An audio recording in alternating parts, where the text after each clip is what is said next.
Hello, I'm Sam. Welcome to the Ball Watching FC podcast, and episode 8 starts with a little bit of comedy.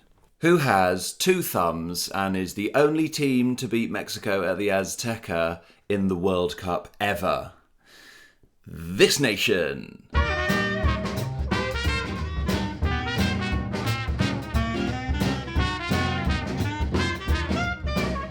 Yes! Yes! What an absolutely iconic match. One of the best games at the World Cup so far, I think, even for a neutral. Surely for a neutral, it had absolutely everything. I am so proud to be English and so proud of England. Oh my gosh. And that was such a better performance as well. We had to play better than how we played against DR Congo. But I didn't expect that. We were part of a classic, a World Cup classic, and part of a game that will go down as one of England's greatest ever wins. I really believe that. I think it's just history was made yesterday. Facing all the elements was just incredible. What a breathless, incredible game. 5 minutes in, I could already see that we were just locked in more than 90 minutes against DR Congo. You could just sense it. And Mexico are known, by the way, throughout this tournament for their fast starts. So I was just assuming that the first 20 minutes we'd be under the cosh and you just sort of low block, strap in and hope for the best. But that didn't happen. We dominated the ball wonderfully. Slowed the game down, played at our own pace. I just don't... Do you think the altitude thing played a factor? I'm sure it did. But do you think it played too much of a factor in the headlines and stuff? So 10 minutes in, it's like, are you guys all right? And you go, oh, careful. It was just a football game at the end of the day. Bellingham did look completely spent at the end. But we'll get on to Bellingham. Oh my gosh. What petrifying atmosphere. There was a point where just the first 10 minutes Mexico were on the ball and every pass was being cheered by the whole stadium, and you could see it just coming through the screen. It was frightening and wonderful, and I got that feeling again. Even if we went 1-0 down or anything like that, at that point I think at 0-0 it was just like, what a privilege. What a privilege and a pleasure it is to be in this situation, playing Mexico in the frightening Azteca with that incredible atmosphere and just being here at 2 a.m. Oh, hello to my 2 a.m. crew.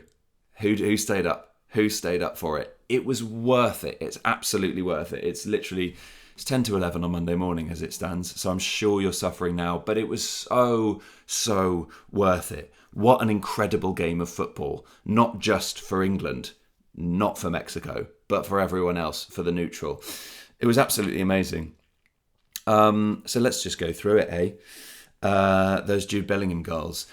I think he's a golden ball contender. I think Jude Bellingham currently, I don't think this is a hot take, so we won't call this a hot take, is among the best 5 players in the world right now. I think he's top 5. Based on his current form, and I'm not thinking about anything pre-World Cup, what I've seen so far is... do you know what? It's Zidane-like. Some of the things that he did yesterday, there was a moment where he just took it past 3 players in the skillful way that we have seen Zidane do. And Jude Bellingham is completely locked in, and I would go as far to say, oh, this is a hot take, he's more important than Harry Kane? No. Is he? They're both as important as each other, I think. I think it's neck and neck. Some of the things, the way Jude Bellingham is playing right now, I think is, the best I've ever seen him play. And I just think that's absolutely vital. He's the guy who can just get us out of a bad spot or just pump up the crowd, or, just him being dead on his feet the last 10 minutes. He wasn't even running then. It was just like, Jude, you got to stay back. Don't just run and go for it, because then you're halfway up the pitch and we need you. Defensively, still very bad. I mean, I don't know. I don't because you can analyse the game and you can say, oh, we from the highlights we didn't play that defensively well. There's still areas that we can improve. But I think this is just one of those games where you just get through and you survive, and it's just one of those games where you just at the end of it you say we got through that, we survived the elements and all the obstacles that we faced, and we just got through it. I don't think it's necessarily one of those games where it's like, oh gosh, we should sort our defence out. Oh, Spence wasn't sure. Oh, I don't think any of that matters. I thought Spence played well, by the way, but it's just one of those things. And I just want to talk about Pickford, Jordan Pickford.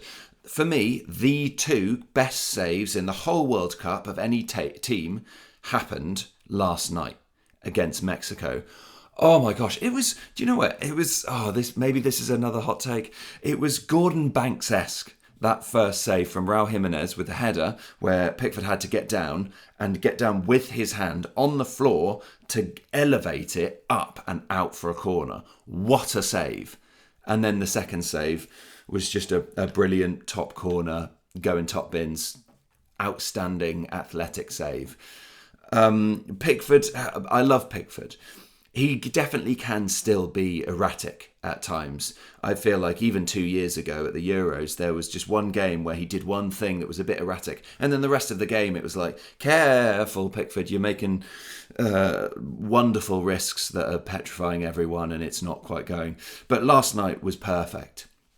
That last 15 minutes, he just him coming out for most things and punching the ball was great to see. But it's just one of those, one wrong decision where he comes out and it doesn't matter. We beat Mexico. It doesn't matter. We beat Mexico. Yes.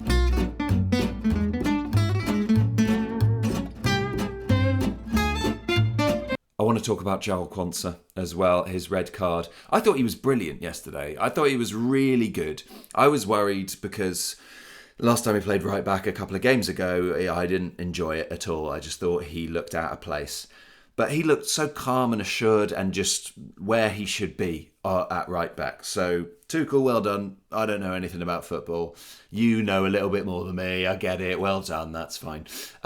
Shame about the red card, though. I thought he was having a really good game. But it's not a shame because we can just call up Donald Trump and he can phone the massively corrupt FIFA and just get the red card suspended. Not rescinded. Suspended. That's mental, isn't it? Let's go on a tangent. I mean, it's just there's corruption where it's like, oh, I'm not sure about this, but there are reasons. And then there's just transparent, we are absolutely, everyone can see how corrupt we are with this one.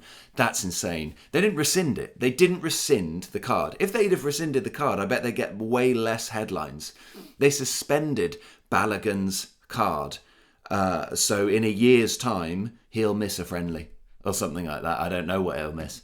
But that is absolutely mad. It is corruption of the highest order. Well done, FIFA. And we can all see it, by the way. We can all see what you've done. There's no hiding it and there's no defending it. So anyway, back to England, because that's all I want to talk about for the rest of my life.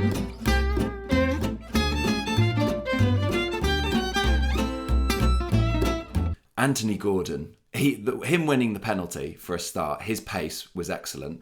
Oh my gosh, he's another one. So the first game, when we weren't sure whether Morgan Rogers or Jude Bellingham were going to start, and then Jude Bellingham started, and it was just like, right, what were we even thinking about? We're just going to start Jude Bellingham for the rest of the tournament. I think Gordon just had a performance like that.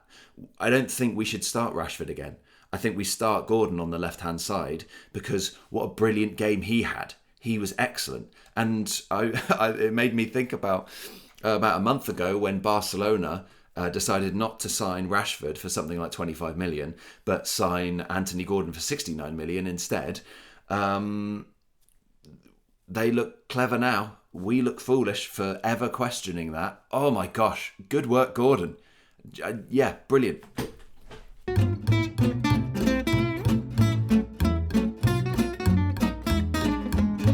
The Mexico penalty, Harry Kane, that wasn't a penalty, was it? I mean, is it one of those where it's like because Harry Kane didn't get the ball and got a bit of the player, that's enough for VAR to be like, yeah, well, that is a penalty. Or is it Harry Kane is honestly going for the ball and misses it, and isn't a dangerous tackle? It isn't anything that's a glaring error. And why are we giving that as a penalty?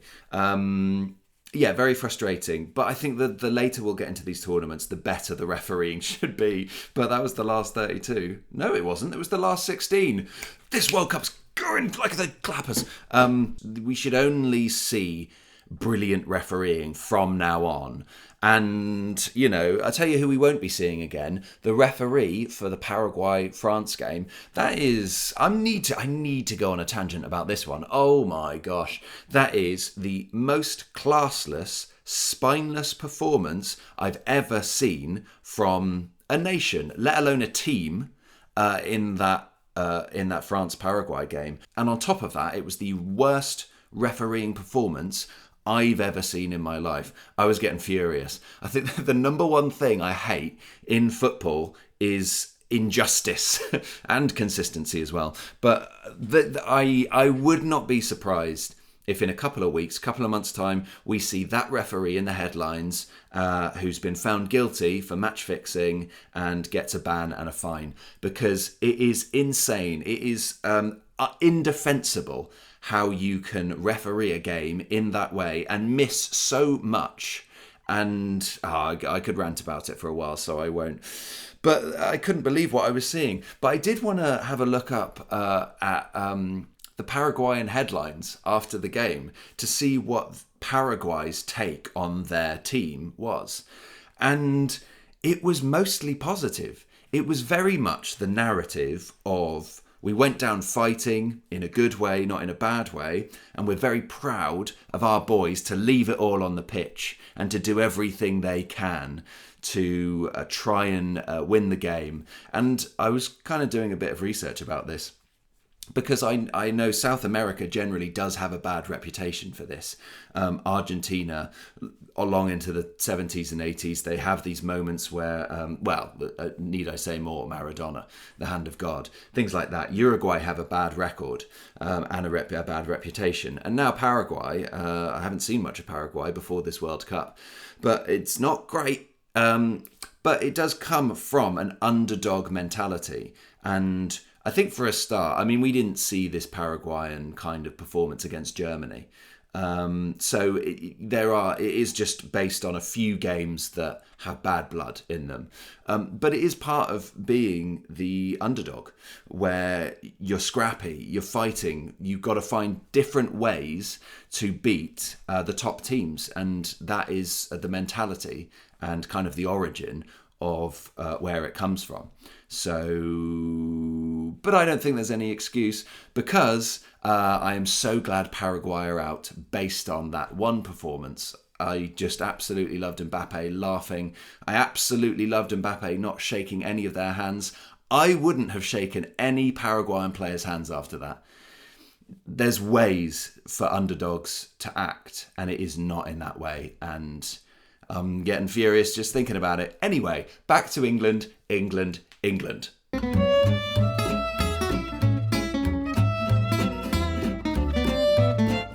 Harry Kane scoring another goal. This is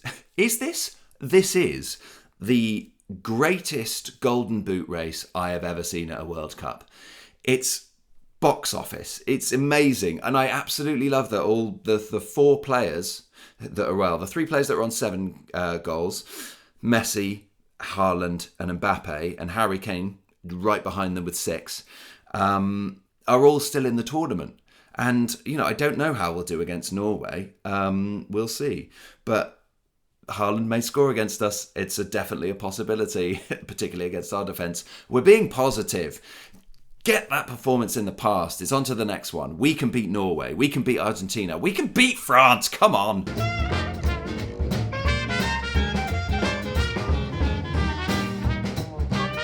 But I do genuinely think the sky's the limit for this England.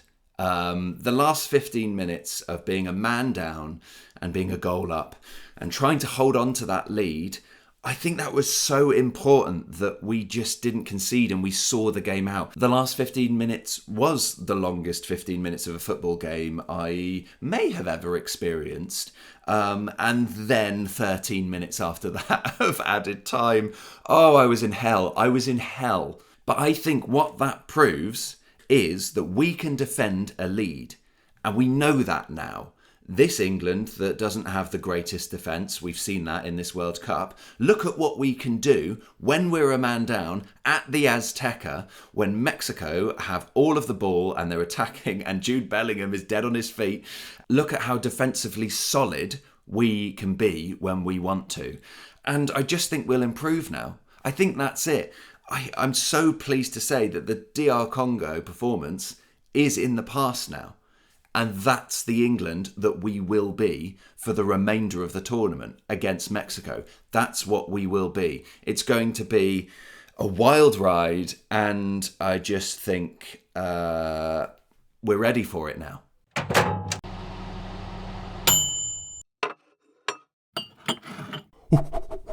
Oh, that's a hot take. Hot take of the week. England. I've got two hot takes. The first one is England can win the World Cup. Maybe that's not so hot anymore. We're still third favourites. England can get to the final of the World Cup. Definitely. I truly believe that. But my hot take I wanted to really sizzle up is the England-Mexico game is the toughest game we'll face until we get to the final of the World Cup. I can't stress how much adversity we just overcame. We don't know about the altitude. It looked good to me, but we don't know how the players felt. I go back to it again. Jude Bellingham looked like he needed oxygen at the end. The atmosphere was petrifying. That's the most hostile atmosphere we will play in this World Cup. That's over. We overcame it. We just played a Mexico team that are the co-hosts of the World Cup. We played away at a World Cup game and we won. We overcame that. I just think this win cannot be understated, underrated, and to be fair, I don't think it is. But I do think that this win was one of England's greatest victories in the history of English football at a World Cup. No, actually, ever. No, ever. Let's go ever. Because we've got Norway next. And if we beat them, we probably have Argentina next. And I know those will be tough games. Let's not underestimate Norway. Obviously, we won't be underestimating Argentina. But there won't be as much adversity. There won't be that many obstacles that we'll have to face in those games, I believe. It's a hot take. So...